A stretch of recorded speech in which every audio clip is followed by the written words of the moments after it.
Actually gonna read from a zine I haven't read from really on tour yet. This is a zine about writing the book that I have been reading on tour mostly. It's called A Zine About Billy. A Story of a Story by Danny Mack. An explanation. I remember screaming through my own mucus, choking in the dark. The second friend in 2 years, this one 5 months dead when I found out. Both killed themselves shortly before their 18th birthday. I was only 19 myself, a junior in college at the University of Pittsburgh. My roommate's girlfriend walked into the room and asked if I wanted to be around someone.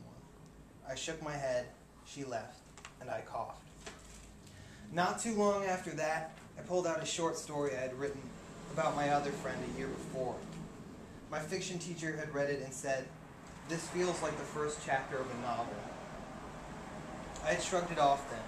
Not an amount of work I was prepared to invest in this story, a cheesy drama, in my opinion.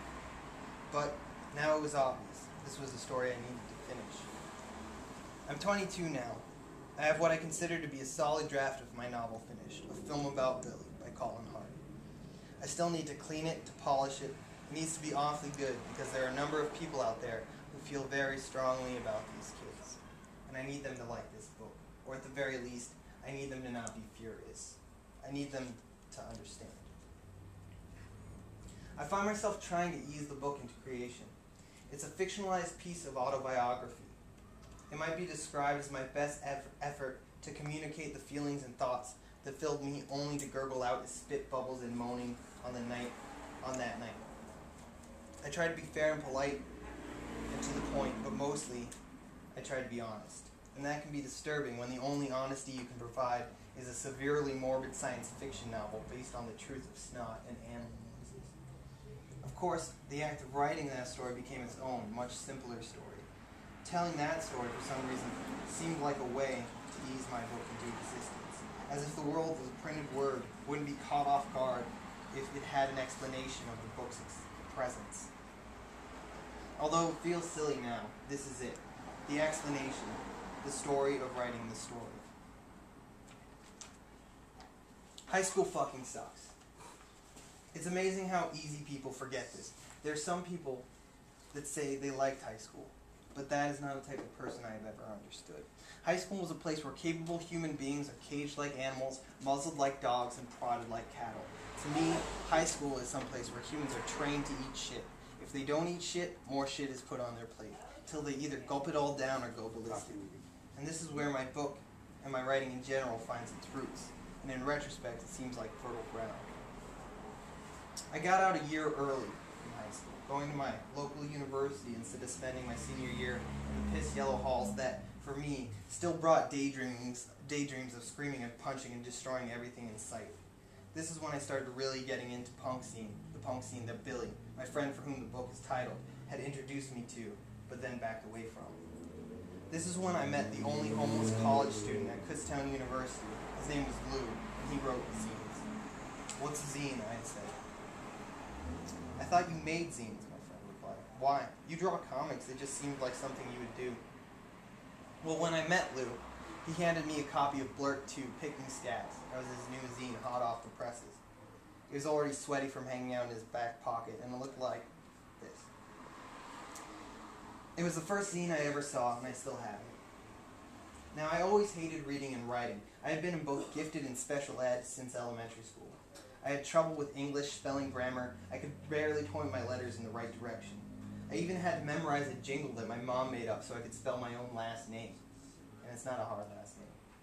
I passed the IQ and SQ requirements for gifted, but was failing 3rd grade English. So the administration, along with my child psychologist and my parents, decided it would be best for me if they collectively forced me into a stuffy room with other speds.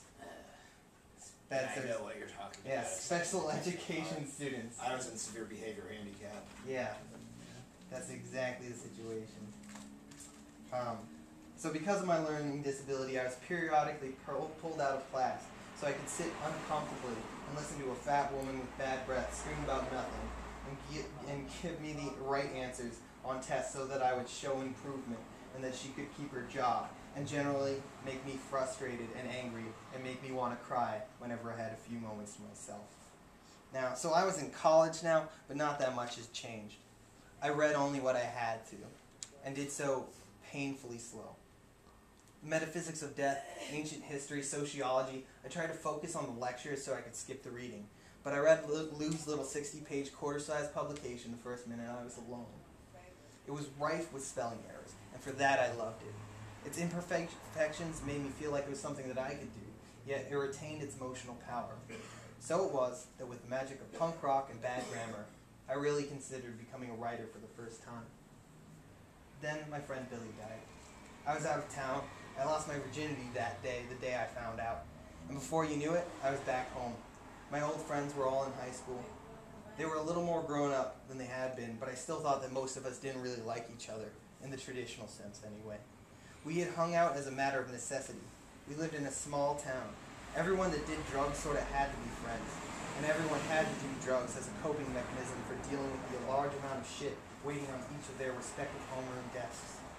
I started hanging out with them less because I had options now. They don't really feed you shit in college, and since nobody seemed to miss me, I disappeared back into my other world, a world of college kids, posse punk shows, and straight-edge vegans. And while I was lost in this relatively comfortable world, a second drama was unfolding within that high school group.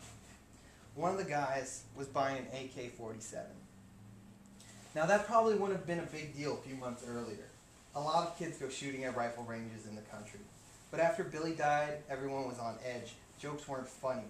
And maybe everyone wanted something dramatic to happen.